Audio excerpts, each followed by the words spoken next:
Okay, I'm gonna start the explanatory text for Eric.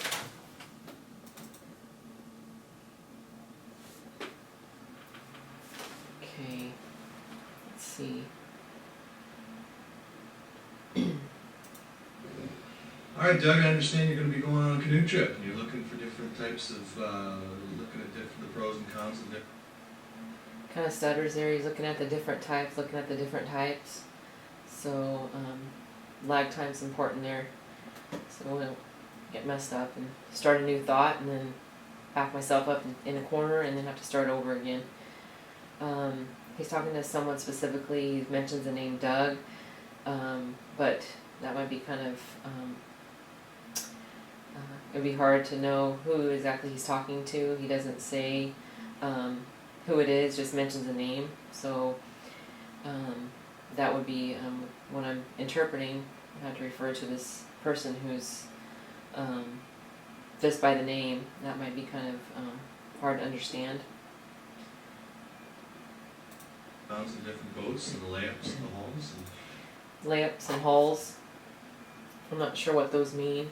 I know I have some background knowledge of it and about canoes and the place that he's going to be talking about, but I don't know what layups and hulls are, so I need to do more research on that part.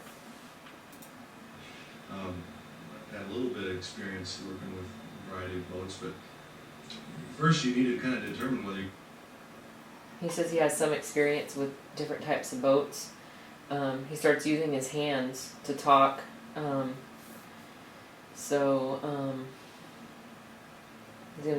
using a lot of gesturing right now.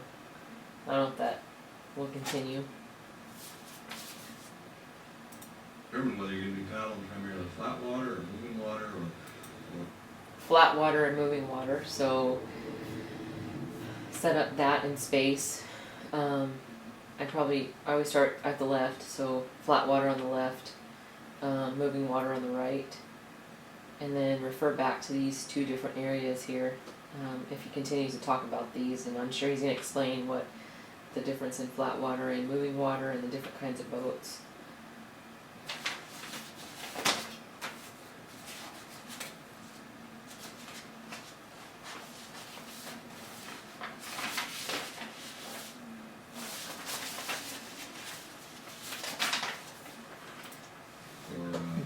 Those are the two considerations, really. You're going to be paddling.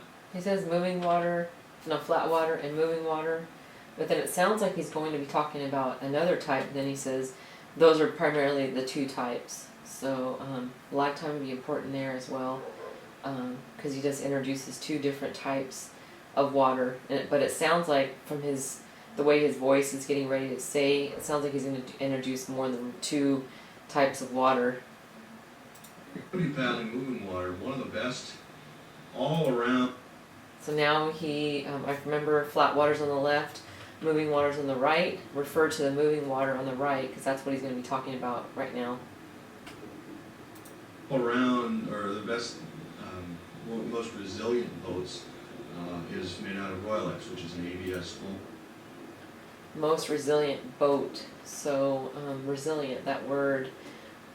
Trying to think of, nothing comes to mind right now when I'm thinking about picturing what I would sign at that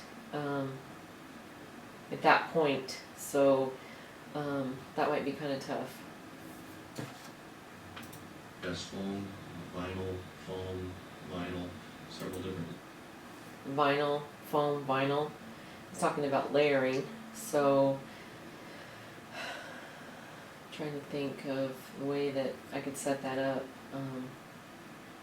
The boat, and then several different layers, and then refer to each layer. Vinyl, foam, vinyl. I'm not sure if that makes sense in ASL.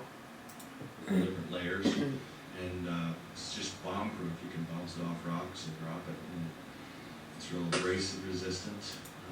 Abrasive resistant. He uses his hand. Show I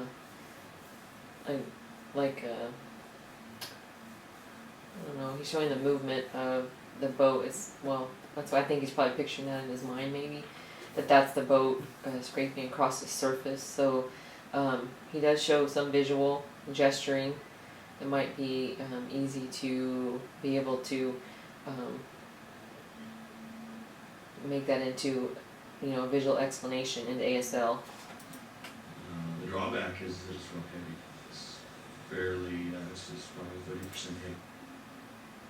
Rubbing his hands at this point, talking about the heaviness of the boat.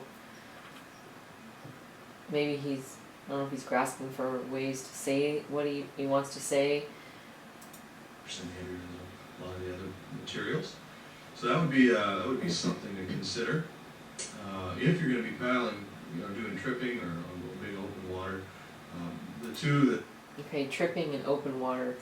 So he was talking about flat water and moving water. Open water to me sounds like he now is going to be talking about the flat water portion, and what kind of boats would be best suited for that type of area. The one good thing about his speaking, his tempo is very slow.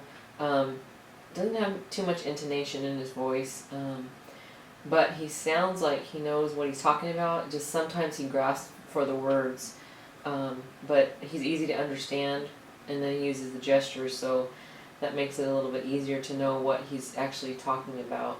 Two that are most common are fiberglass and Kevlar. In a lot of the Two most important, or two most popular for the open water are fiberglass and Kevlar.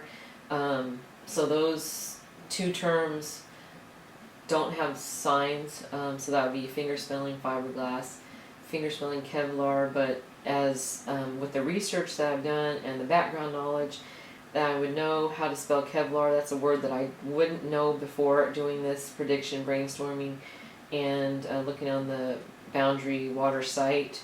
I didn't know anything about that kind of boat. I've heard of the word fiberglass, of course. That's more prevalent, but the word Kevlar, I would have no idea how to even. I would just have to finger spell it because I don't know. I know there's no sign, but I wouldn't even be sure that the people that he's talking to would even know what he's talking about, since the audience is deaf people,